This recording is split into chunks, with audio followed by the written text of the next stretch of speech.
हिंदू और मुसलमान में कुछ ऐसा हुआ जिसके कारण उनको जेल में जाना पड़ गया और काशी के जेल में जाकर के उन्होंने कुछ दिन ही रहे और वहां से लौट करके आ गए। कभी कभी लोग ये चर्चा करते हैं कि क्या जो साधु बन जाते हैं, माँ बाप की सेवा नहीं करते, समाज की सेवा नहीं करते, परिवार की सेवा नहीं करते, तो उनके लिए इसके लिए उनको दोष नहीं लगता है। हमारे यहाँ आप यह जो दृश्य देख रहे हैं, ऐसे आज भी हजारों लाचार वृद्ध अस्वस्थ हालात में पड़े हुए तड़पते ईश्वर अल्लाह से मना रहे हैं कि अब मैं जीना नहीं चाहता, सहा नहीं जाता, मुझे ले चलो। आइए, अगर आपके दिल में ऐसों के प्रति दर्द है तो ट्रस्ट के साथ मिलकर अपने अवकाश प्राप्त समय का दान देकर अपनी बौद्धिक योग्यता का, अपने धन का सच्चा सदुपयोग करके इनका दर्द मिटाएं और उस परम पिता परमेश्वर अल्लाह गॉड का प्यार प्राप्त करें। जिंदगी व संपत्ति तो एक दिन हमें छोड़ना ही है, तो क्यों ना हम अपने हाथ से ही उसका इन दुखियों की सेवा में सदुपयोग कर महान पुण्य के भागीदार बने।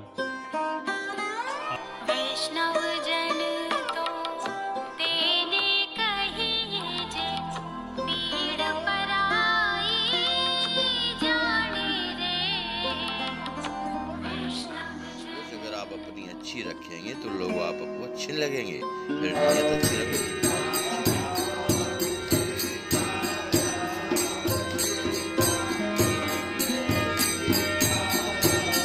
जय सीताराम सीताराम सीताराम सीताराम।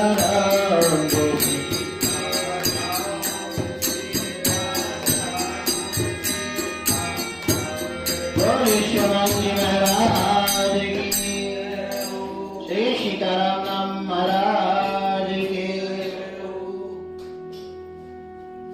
आज हम लोग यहाँ संतों के चरित्र का ही चित्रण करने के लिए उपस्थित है। कल जो गोलाघाट के संत हो गए श्री राम वल्लभ जी महाराज, उनकी चर्चा कर रहे थे और आज भी उन्हीं की चर्चा करेंगे।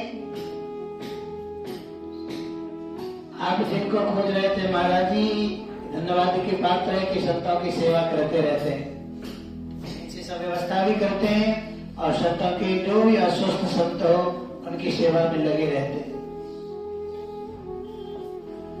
तो मैं संकेत कर रहा था, आज एक हमारे आपके लिए बहुत अच्छी बात यह है कि आज गीता जयंती भी है। अभी गोस्वामी श्री तुलसीदास जी महाराज के यहाँ से ही बोल करके मैं यहाँ आ रहा। आज सौभाग्य की बात है कि गीता जयंती भी है। संतों का जीवन ऐसा अद्भुत जीवन रहा है कि मत पूछिए। कल हम जिन महापुरुष की चर्चा कर रहे थे, जो गोलाघाट के सदगुरु सदन के महाराज हो गए श्री राम वल्लभ जी महाराज, लगभग 150 वर्ष पूर्व में उनका जन्म हुआ था बाराबंकी जिला में। घर को छोड़ करके अवध आए और आजीवन फिर अयोध्या में वास किया। अवध को छोड़ करके फिर गए नहीं। आचार्य ने बहुत प्यारा संकेत किया है।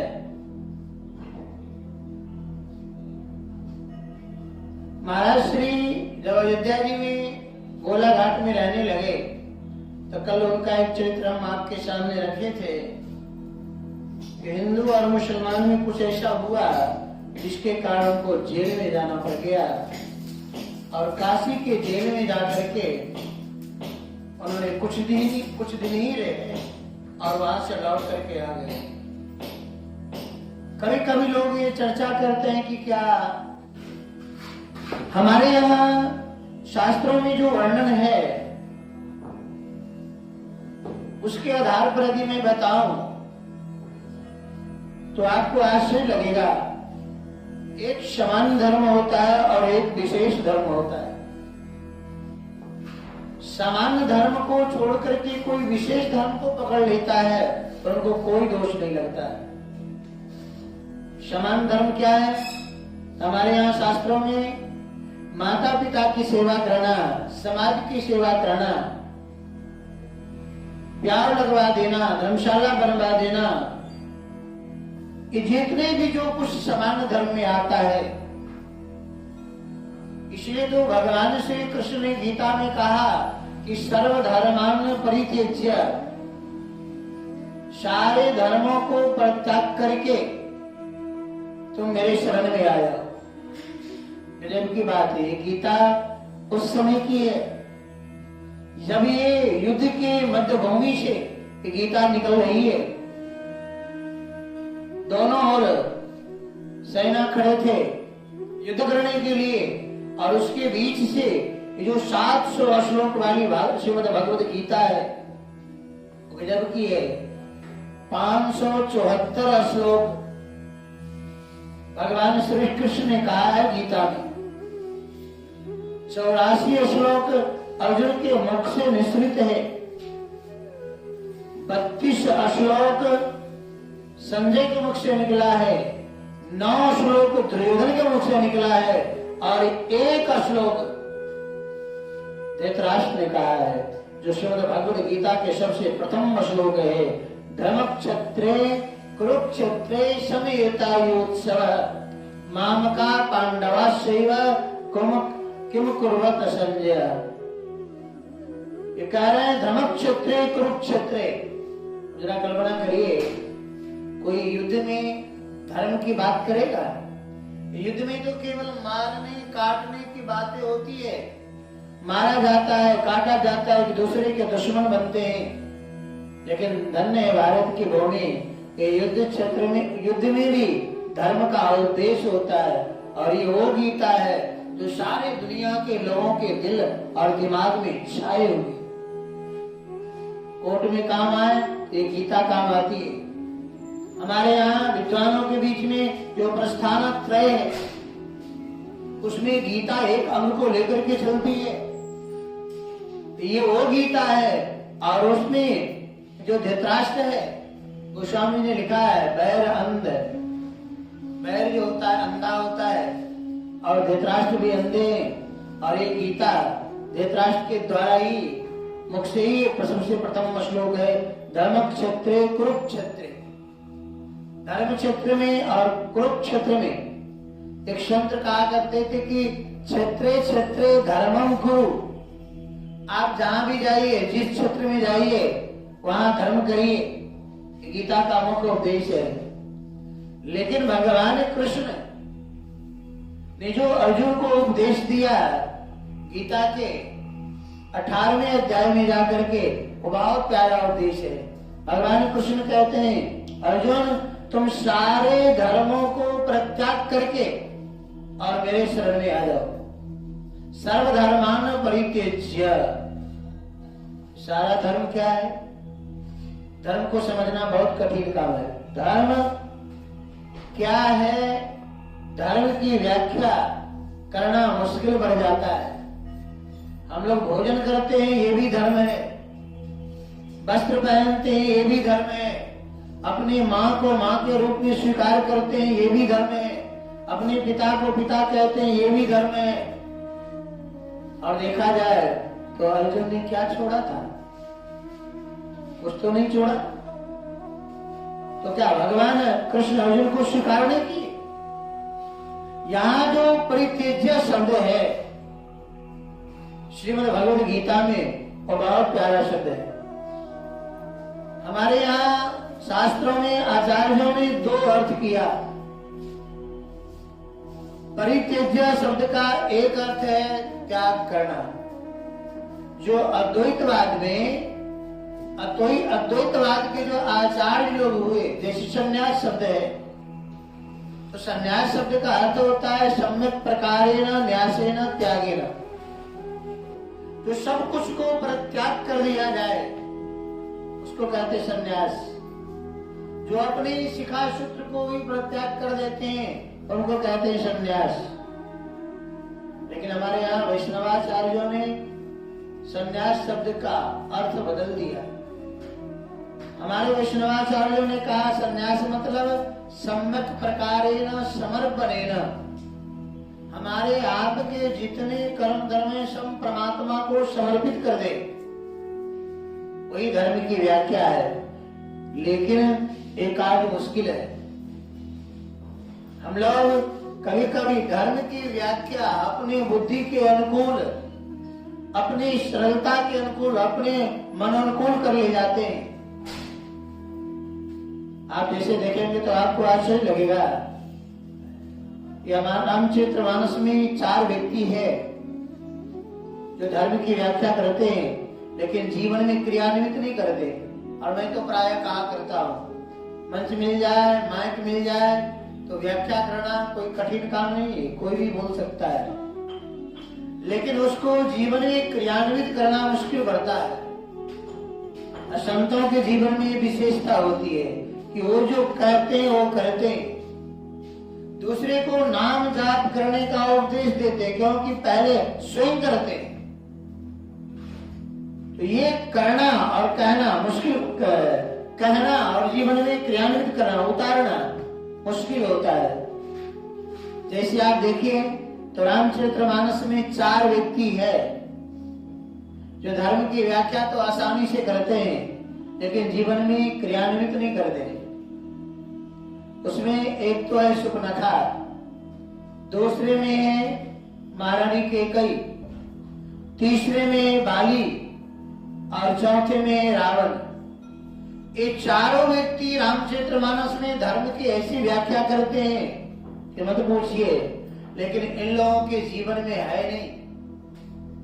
महारानी सुपनखा जब भगवान श्री राम के पास से रावण के पास में जाती है या रावण को जब डांटने लगती है तो वहां धर्म शब्द की व्याख्या करती है कि राजनीति बिनु धन बिनु धर्म, हरे समर पे विनिशत कर्म, विद्या बिनु विवेक उपजाए, श्रम फल पढ़े किए उपाय, संगते जति कुमंते लाजा, मानते ज्ञान पानते लाजा, प्रीति प्रणय बिनु मदते गुणी, नाशई बेग नीति सोनी, रिपु रुज पावक पाप प्रभु, अई गरीन छोट गरी।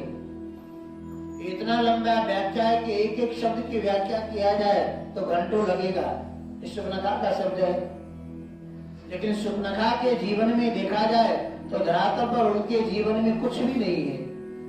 व्याख्या तो करती है धर्म का लेकिन उसके जीवन में है नहीं। तो संतों के जीवन में और संसारिक के जीवन में यही अंतर होता है। संसारिक एक शब्द कहा करते थे कि व्याख्या करने वाला जो शास्त्रों की व्याख्या करता है तो उस व्यक्ति के ऊपर भी निर्भर होता है कि व्याख्या करने वाला है कौन।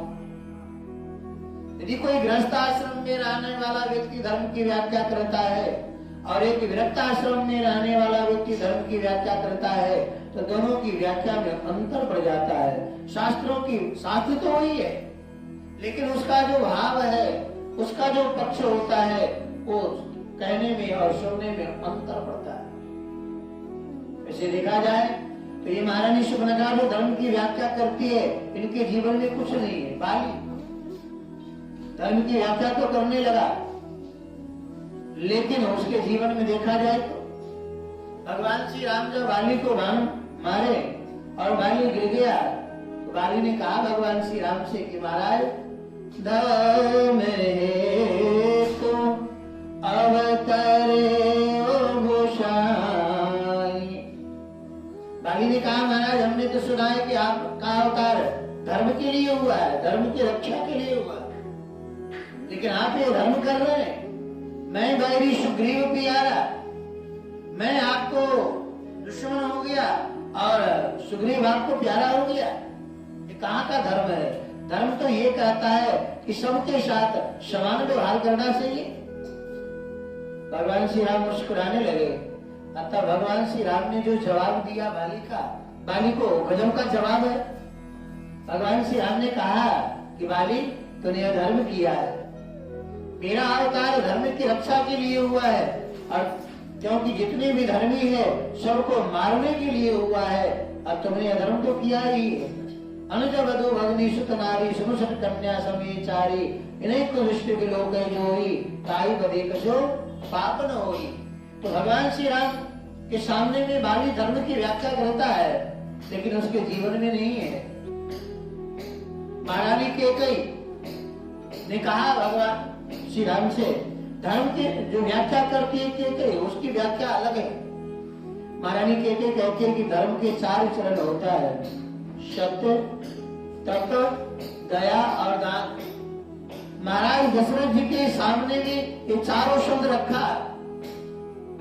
कैकेयी ने कहा दशरथ जी से, महाराज आप सत्य का पालन करें, आपने जो कहा है वो करें, मुझे वरदान दीजिए,